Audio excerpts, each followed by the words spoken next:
대테러 진압부대 경찰 특공대를 투입해서 만 하루도 지나지 않아서 그렇게 무자비하게 학살할 거라고는 우리는 역사적으로 많은 국가범죄의 가해자들을 알고 있습니다. 국가범죄를 저지른 범죄자들에게는 공소시효를 적용하면 안 된다 라고 하는 너무나 상식적이고 당연한 법이 이번 20대 국회에서 단 한 차례 논의되지 않고 사장되어 가고 있습니다. 전두환이 골프 치러 다니는 모습 우리가 지금 목도하면서 욕하고 원통해하는 이유가 바로 그런 국가범죄자들 공소시효 지났다고 처벌하지 못하고 있는 이 말도 안 되는 법 때문입니다. 우리의 집과 가게가 우리의 주거권과 생존권이 부동산이라고 하는 괴물의 이름으로 후명되면서 우리는 계속 거리로 내몰리고 있습니다. 합법적인 강제집행이라고 했습니다.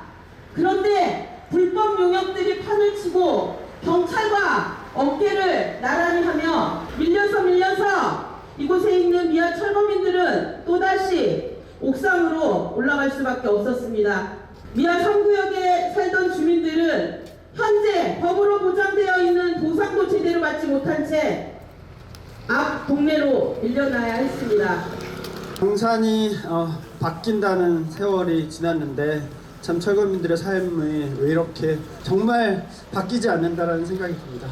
1년여 전 우리는 아현동에서도 우리의 동지를 잃었습니다. 불과 3개월 전 화곡동에서도 철거민 한 분이 목숨을 잃었습니다.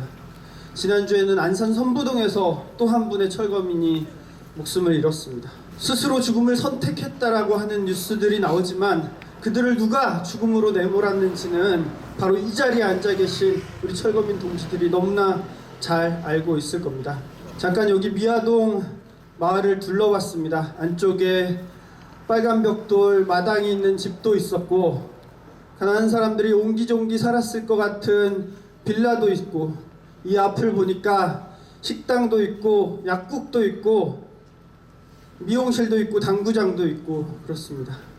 바로 11년 전 용산 4구역 현장도 같았습니다. 안쪽에는 집들이 옹기종기 모여 있었고 골목으로 사람들이 지나다녔었고 153 당구장이 있었고 무교동 낙지집이 있었고 3호 복집이 있었고 레아 호프집이 있었습니다. 골목으로는 저렴하게 국수를 말아 파는 포장마차가 있기도 했습니다. 그래서 바로 그런 사람들이 평범한 우리의 이웃들이 억울하고 원통하다며 막내에 올랐기 때문에 그렇게 하루아침에 무자비하게 진압할 거라고는 상상도 하지 못했습니다.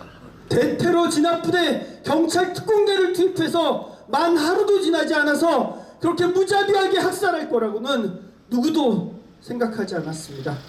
바로 옆에 있는 우리들이 그렇게 억울하게 호소하고 있기 때문에 그렇게 우리를 도심 테러리스트라고 몰아붙일 줄은 꿈에도 생각하지 못했습니다. 재작년과 작년 경찰과 검찰의 재조사가 있었습니다. 경찰 진상조사위원회와 검찰 과거사위원회에서 용산 사건 재조사 결과를 발표했습니다.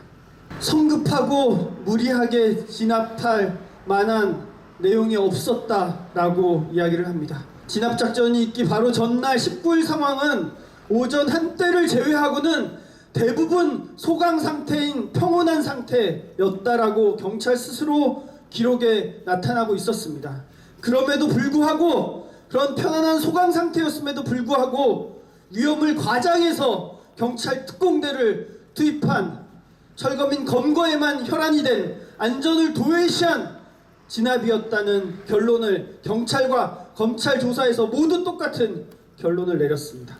그리고 당시 경찰 지휘부 김석기 경찰청장 내정자의 지시에 의해서 경찰은 사이버 수사대 900명을 동원한 여론 조작, 조직적인 여론 조작을 펼쳤다는 것 역시 문건으로 밝혀졌습니다.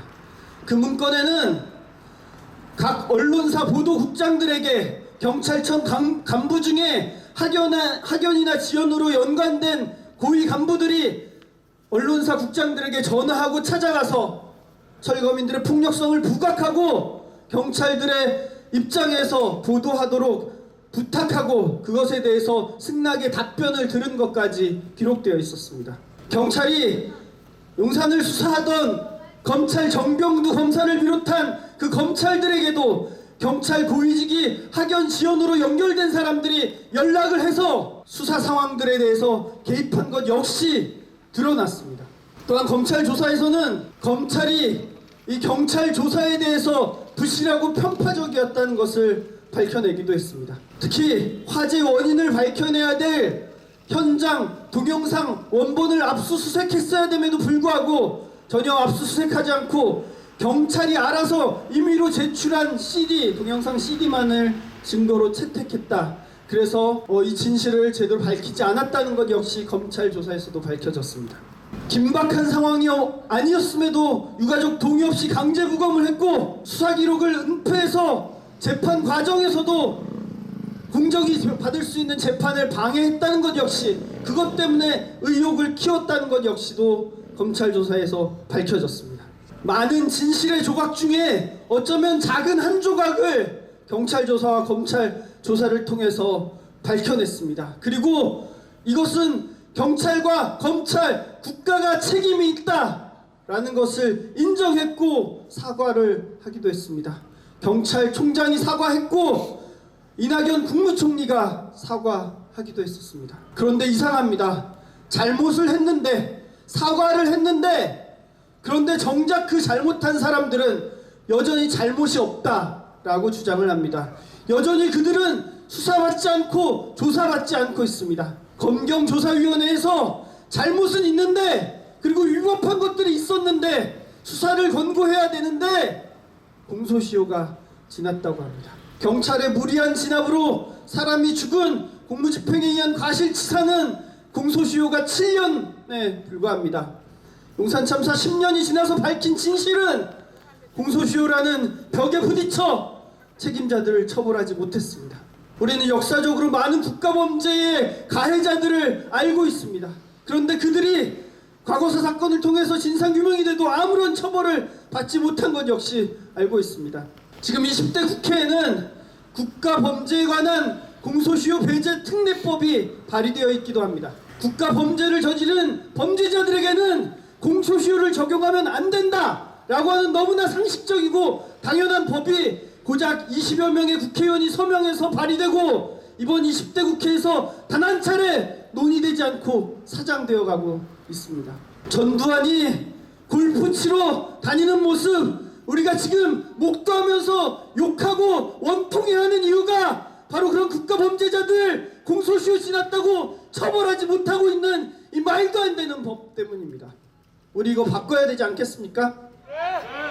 21대 총선을 앞두고 있습니다. 우리는 투표가 아니라 투쟁으로 이 총선에 임해야 될 것 같습니다. 먼저 용산의 진실을 밝히기 위해서 저희는 검찰, 경찰 조사처럼 아무런 수사권과 권한이 없는 그런 방식의 자체 셀프 조사가 아니라 국가 차원의 진상조사가 있어야 된다라고 생각합니다. 그러기 위해서는 국가폭력 범죄 사건을 재조사할 수 있는 특별법이 필요합니다. 그리고 그 특별법에는 국가범죄자들에 대한 공소시효를 배제하는 내용들이 들어가야 됩니다. 그래서 끝까지 책임을 물어야 합니다. 그렇지 않습니까? 18대 국회, 19대 국회, 20대 국회, 용산 참사 이후 3번의 국회를 지나면서 매번 국회마다 강제퇴거 금지법을 발의하기도 했습니다.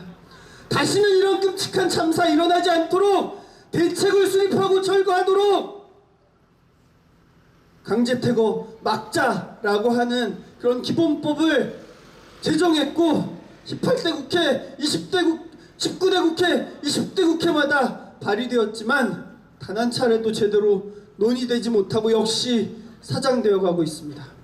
그 사이에 우리들은 더욱더 길거리로 내몰리고 있습니다. 우리의 집과 가게가, 우리의 주거권과 생존권이 부동산이라고 하는 괴물의 이름으로 후명되면서 우리는 계속 거리로 내몰리고 있습니다. 21대 총선을 앞두고 우리의 투쟁으로, 투표가 아닌 투쟁으로 새로운 우리의 삶을 열어가고 용산의 진실에 아주 좁게 열린 이 문을 활짝 열어 제끼는 투쟁을 함께 했으면 좋겠습니다. 동지들 함께 하겠습니다. 투쟁!